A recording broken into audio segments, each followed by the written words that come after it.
सासू माँ और माँ में बस एक सास का ही तो अंतर होता है, लेकिन अगर किसी घर में पूछा जाए तो ये अंतर बहुत बड़ा होता है। हर किसी को अपनी माँ दूसरे की माँ से कहीं ज़्यादा प्यारी होती है। ऐसे ही सुनील और रेखा के घर पर भी था। तो अगर आपको आज की हमारी ये कहानी पसंद आए तो लाइक ज़रूर करें और चैनल को सब्सक्राइब करना ना भूलें। हमेशा की तरह महीने की 1 तारीख को सुनील अपनी सैलरी लेकर शाम को थका हुआ घर आया, लेकिन इस थकान के साथ उसके मन में सैलरी मिलने की खुशी भी थी। घर पर रेखा इस इंतज़ार में थी कि कब पति आएगा। जैसे ही सुनील घर में आता है, उसके आते ही रेखा ने सुनील को गर्मा गर्म चाय पिलाई और पूछा कि सैलरी आ गई होगी आपकी आज तो। सुनील मुस्कुराहट के साथ बोला कि हाँ, और इस महीने ओवर टाइम का भी 8,000 बोनस भी मिला है। ये सुनकर रेखा की खुशी का ठिकाना नहीं रहा। रेखा ने अपने पति सुनील को बड़ी ही मीठी आवाज़ में बोला, क्या इस रविवार हम शॉपिंग करने जा सकते हैं?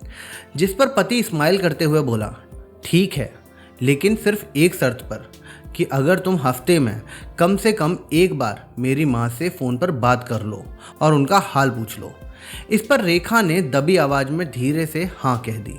इससे सुनील सिर्फ ये चाहता था कि उसकी माँ और उसकी पत्नी के बीच जो भी अनबन है वो दूर हो जाए।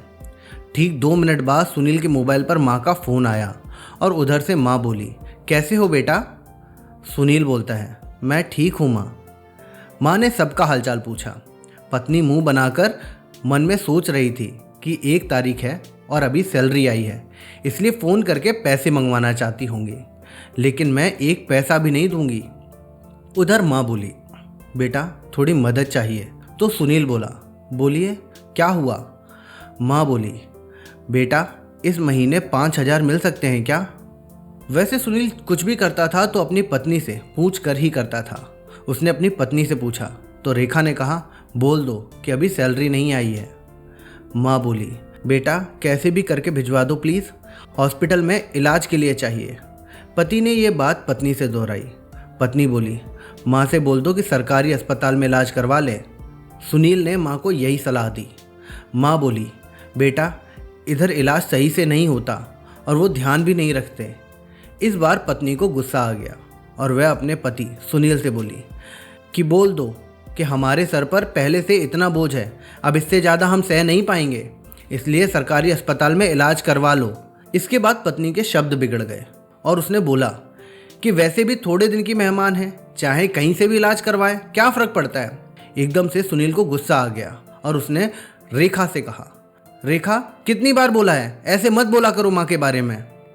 इस बार सुनील को थोड़ा ज़्यादा गुस्सा आ गया, लेकिन मन को शांत करते हुए उसने माँ से बोला, इस महीने नहीं हो पाएगा, इसलिए सरकारी अस्पताल में ही इलाज करवा लीजिए आप। जिसके बाद माँ एकदम से भीख मांगने लगी कि बेटा प्लीज़ 2,000 तो दे दो। सुनील आंखों में आंसू के साथ पत्नी से बोला कि कम से कम 2,000 तो दे दो। पत्नी गुस्से में थी, लेकिन जैसे तैसे मान गई और बोली कि ठीक है, बोल दो कि 2,000 भिजवा देंगे कल। इधर पति बोला, ठीक है सासू माँ, आपको कल 2,000 रुपये भिजवा दूंगा। पति के मुंह से इस बार माँ की जगह सासू माँ सुनते ही पत्नी को चक्कर आने लगे। उसकी पत्नी ने पूछा, क्या मेरी माँ का फ़ोन था? सुनील ने कहा, हाँ, मैं तो तुम्हारी माँ को भी अपनी माँ समझता हूँ, लेकिन तुमने कभी मेरी माँ को अपनी माँ की तरह समझा ही नहीं। रेखा इस बार ज़ोर ज़ोर से रो पड़ी और फ़ोन पर ही माँ से माफ़ी मांगने लगी कि मुझे माफ़ कर दो माँ, मुझसे बहुत बड़ी गलती हुई है। इस पर माँ बोलती है, बेटी अगर तुमने सिर्फ एक माँ का दिल दुखाया होता तो मैं माफ़ कर देती, लेकिन तुमने तो एक नहीं बल्कि 2 माँ का दिल दुखाया है। अगर आज मैं तुम्हें माफ़ भी कर दूँ तो भी ऊपर वाला तुम्हें माफ़ नहीं करेगा। ऐसा माना जाता है कि अगर ऊपर वाला भी माँ का कर्ज चुकाना चाहे तो वो भी कंगाल हो जाए। माँ खुद मौत के मुंह में जाकर एक ज़िंदगी को जन्म देती है। माँ का सम्मान करें, माँ तो माँ होती है, उसको मरने से पहले जीते जी ना मारें। तो दोस्तों, इस कहानी को लेकर आप क्या सोचते हैं हमें कमेंट बॉक्स में ज़रूर बताएं। और दोस्तों, अगर आपको ये कहानी अच्छी लगी है तो मेरे चैनल को लाइक करें, शेयर करें और चैनल को सब्सक्राइब करना ना भूलें। चलिए मिलते हैं आपसे अगली वीडियो में एक और नया सुविचार लेकर।